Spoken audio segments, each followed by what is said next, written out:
America నడివీధుల్లో ghost guns తిరుగుతున్నాయి అనేటువంటి వార్త ఇప్పుడు సోషల్ మీడియాని షేక్ చేస్తున్న నేపథ్యంలో అసలు ఏంటి గోస్ట్ గన్స్ అనేది మనం విశ్లేషణ చేసుకునేటువంటి ప్రయత్నం చేద్దాం. ప్రస్తుతం మనతో పాటున్నారు ప్రముఖ రాజకీయ విశ్లేషకులు, ప్రముఖ సీనియర్ జర్నలిస్ట్ సిఎస్ రావు గారు. సార్తో మాట్లాడదాం. సార్ నమస్తే. సార్ నమస్తే. అమెరికా నడివీధుల్లో గోస్ట్ గన్స్ హల్చల్ చేస్తున్నాయి అనేటువంటి వార్త ఇప్పుడు సోషల్ మీడియాని అసలు షేక్ చేస్తూ ఉంది. ఇంతకీ ఈ గోస్ట్ గన్స్ అంటే ఏంటి? అమెరికా నడివీధుల్లో ఈ గోస్ట్ గన్స్ ఏం చేస్తున్నాయి అంటే ఏం చెప్తారు? అమెరికాకి అత్యంత ప్రమాదకరమైనటువంటి అంశం లేదంటే అత్యంత ప్రమాదకరమైనటువంటి సిచ్యువేషను ఏ రూపంలో ఉంది అని అంటే గన్ కల్చర్ రూపంలో. ఈ అమెరికాలో గన్ కల్చర్ అనేది ఎక్కువగా ఉంటుంది. ప్రతి వాళ్ళు గన్ను పెట్టుకొని తిరుగుతుంటారు. ఎందుకంటే గన్ ఇస్తుంటారు, అది గన్ను రక్షణ కోసం అని చెప్పి ప్రతి వాళ్ళ దగ్గర గన్ ఉంటుంది. ఎప్పుడు ఎవరిని కాల్ చేస్తారో తెలియనట్టు పరిస్థితి. అందుకే అమెరికా వెళ్ళినటువంటి వాళ్ళకి వేరే దేశం నుంచి ఇక్కడ మనం అమెరికా వెళ్ళే వాళ్ళకి ప్రాథమికంగా చెప్పేది ఏంటంటే, మీరు ఎవరు కూడా డౌన్ టౌన్ వెళ్ళొద్దు, డౌన్ టౌన్స్కి వెళ్ళొద్దు అని చెప్తారు. డౌన్ టౌన్లో ఎవరు ఉంటారంటే బ్లాక్స్ ఎక్కువ ఉంటారు. సో వాళ్ళు ఎప్పుడు ఎవరిని కాల్ చేస్తారో తెలియదు అనేది జనరల్గా చెప్తూ ఉంటారు. ప్లస్ కాల్పులు కూడా మనం ఇప్పుడు రీసెంట్గా కూడా కాల్పులు జరిగినాయి కదా. రీసెంట్గా కూడా ఇండియన్ సంబంధించిన స్టూడెంట్ని కూడా కాల్ చేశారు. సో వాళ్ళు ఏంటంటే గన్ చూపిస్తారు. గన్ చూపించినప్పుడు మన దగ్గర ఉన్నటువంటి డబ్బులు లేకపోతే కరెన్సీ ఏది ఉంటే అది ఇచ్చేస్తే వాళ్ళు ఒక్కోసారి వెళ్ళిపోతారు తీసుకొని డబ్బులు. ఒక్కోసారి ఇచ్చినప్పటికీ కూడా కాల్ చేస్తారు. మొన్న జరిగిన పరిస్థితి అయితే అదే. సూపర్ మార్కెట్లో గన్ చూయించి డబ్బులు దండుకునేటువంటి ప్రయత్నం చేశారు. డబ్బులు పూర్తిగా ఇచ్చినప్పటికీ అతను కాల్ చేశారు. సో ఇలాంటి సంఘటనలు చాలా జరుగుతాయి అమెరికాలో. చాలా అంటే చాలా రీసెంట్గా ఇంకా ఎక్కువ పెరిగినాయి. ఇప్పుడు ఈ గన్ కల్చర్ను తీసేయాలన్నా ఉంచాలా అనేటువంటి ఒక దాంట్లో గన్ కల్చర్ని తీసేయాలనే దానికి support democratic party. Republicans gun culture ఉండాలని కోరుకుంటారు. ఈవెన్ ఆయన మీద కాల్పులు జరిగినప్పుడు కూడా ఎవరికి ట్రంప్. సో గన్ కల్చర్ విషయంలో భిన్నాభిప్రాయాలు ఉన్నాయి. అంటే పార్టీల వారీగా కాకుండా డెమోక్రటిక్లో కానీ లేదంటే రిపబ్లికన్స్లో కానీ భిన్నాభిప్రాయాలు అయితే ఉన్నాయి. ఏకాభిప్రాయానికి రాలేకపోతున్నారు. అంటే గన్ కల్చర్ వద్దు అనుకుంటే మరి డెమోక్రటిక్ పార్టీయే ఇప్పుడు అధికారంలో ఉన్న నేపథ్యంలో ఏదైనా జీవో తీసుకొచ్చి దాన్ని రిపబ్లికన్ పార్టీ వస్తుంది, వాళ్ళైనా చేయొచ్చు. ఎందుకంటే ట్రంప్ మీద కాల్పులు జరిపాయి కదా ఎన్నికల ప్రచార సందర్భంగా. ట్రంప్ మీద కాల్పులు జరిపితే బుల్లెట్ దూసుకుపోయింది చెవి పక్క నుంచి కదా.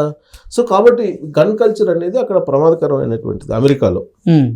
సో ఆ గన్ కల్చర్కి, అంత ప్రమాదకరమైన గన్ కల్చర్కి ఇప్పుడు తోడు ఏమొచ్చిందంటే గోస్ట్ గన్స్ అని వచ్చింది. ఏంటి గోస్ట్ గన్స్ అంటే 3Dలో తయారు చేసేటువంటి గన్స్ అని చెప్పి ఇప్పుడు latest news. 3D మెజర్స్లో 3D technology తోటి వీళ్ళు గన్స్ని తయారు చేసి ఇళ్లలో తయారు చేసుకుంటున్నారంట. 3D టెక్నాలజీ తోటి తయారు చేసి హల్చల్ చేస్తున్నారు. మొన్న జరిగినటువంటిది కూడా 3D గన్స్ తోటి కాల్ చేశారని అంటున్నారు. ఆ 3D టెక్నాలజీ తోటి గన్స్ని తయారు చేసుకుంటున్నారంట వీళ్ళు. గన్స్ని తయారు చేసుకొని ఎవరికి వాళ్ళే ఈ ప్రైవేటు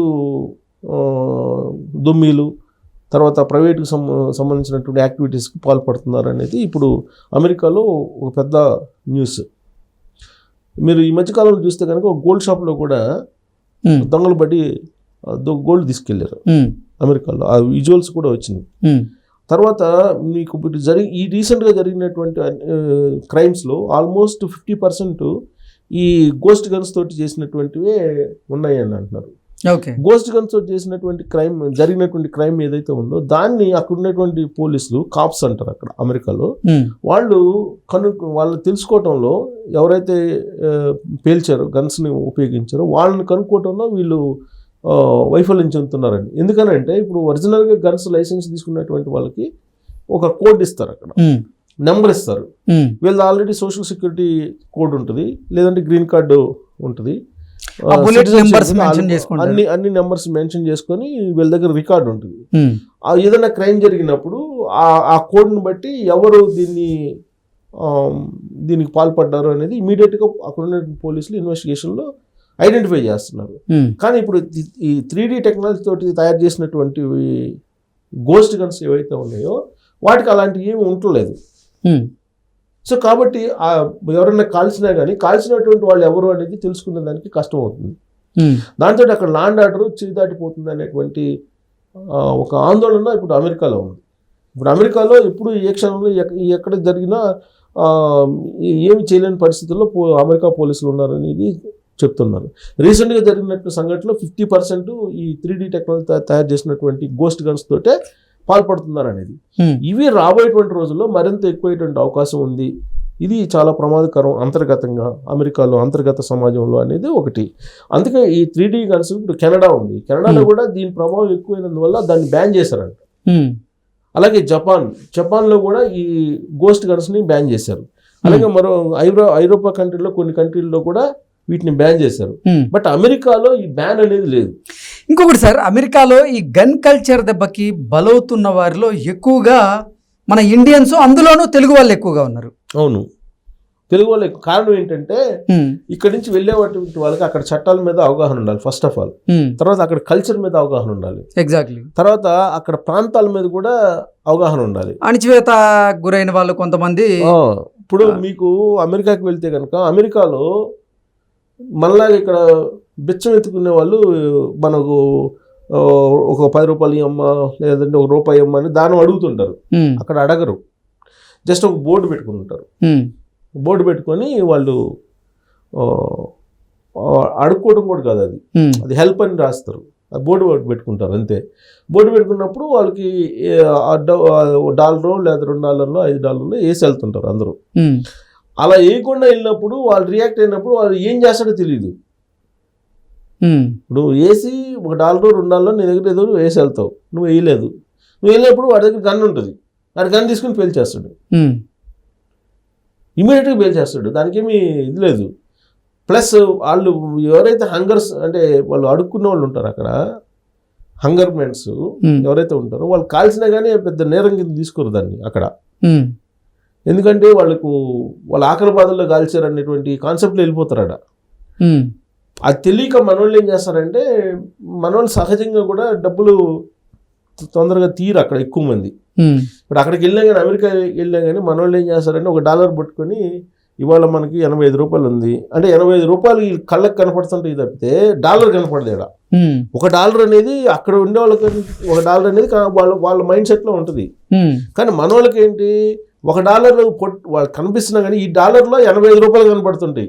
ఇవాళ $85 40 పైసలు ఉంది, 30 పైసలు ఉంది, లేదా $85 20 పైసలు ఉంది అని ఈ $1లో $85 చూస్తుంటాడు మనోళ్ళు, మనం అక్కడికి వెళ్ళిన వాళ్ళు. సో కాబట్టి వాళ్ళు ఇప్పుడు $1 ఇవ్వాలంటే $85 వేస్తున్నాం మనం అనే ఫీలింగ్లో ఉంటారు, అందుకని హీరో. అందుకని ఒక చిన్న చూపు అనేది ఒకటి ఉంది ఇండియన్స్ మీద. అక్కడ ఒక ఇండియన్స్ మీద కాదు, మెక్సికన్స్ మీద లేకపోతే ఇతర దేశస్తుల మీద కూడా ఉంది. ప్లస్ ఇండియన్స్ మీద ఎందుకు ఎక్కువ కాన్సన్ట్రేషన్ చేస్తుంటారంటే అక్కడ ఉండేటువంటి నేరస్తులు ప్రత్యేకించి ఇండియన్ మహిళల మీద వాళ్ళు ఎక్కువ కాన్సన్ట్రేషన్ చేస్తారు. కారణం ఏంటంటే మన వాళ్ళు గోల్డ్ ఎక్కువ వాడుతుంటారు. సో గోల్డ్ ఎక్కువ వాడుతుంటారు కాబట్టి వాళ్ళు ఆ గోల్డ్ మీద దానికోసం లాక్కెళ్ళిపోయే ప్రయత్నం టార్గెట్ చేస్తూ ఉంటారు. అదొక కారణం అని చెప్పి చెప్తూ ఉంటారు. ప్లస్ మన వాళ్ళకి అవగాహన ఉండదు. ఇప్పుడు ఇక్కడ నుంచి చదువుకోవడానికి వెళ్తారు అక్కడికి, ఈ డౌన్ టౌన్కి వెళ్ళకూడదు. డౌన్ టౌన్ స్ట్రీట్స్ అని ఉంటాయి, అక్కడికి వెళ్ళకూడదు. వెళ్ళినా కానీ నువ్వు టైం ఉంటుంది, ఆ టైం లిమిట్ లోపల వెళ్ళకూడదు. ఇంకోటి ఒక్కళ్ళు వెళ్ళకూడదు. ఇవాళకి కూడా అమెరికాలో చాలా ప్రాంతాల్లో విదేశీయులు ఎవరైతే ఉన్నారో వాళ్ళు సింగిల్గా వెళ్ళడానికి భయపడతారు చాలా ప్రాంతాలకు. సరే, ఇంతకీ ఇప్పుడు డొనాల్డ్ ట్రంప్ అయినా సరే ఈ గన్ కల్చర్కి చరమగీతం పాడబోతున్నారా లేదా అంటే ఏం చెప్తారు? డొనాల్డ్ ట్రంప్ అసలు మీకు అమెరికా ఫస్ట్ అంటున్నాడు కదా, అమెరికా వాళ్ళకి 1 గన్ కాదు 2 గన్లు పర్మిషన్ ఇచ్చిన ఆశ్చర్యపోవసలా.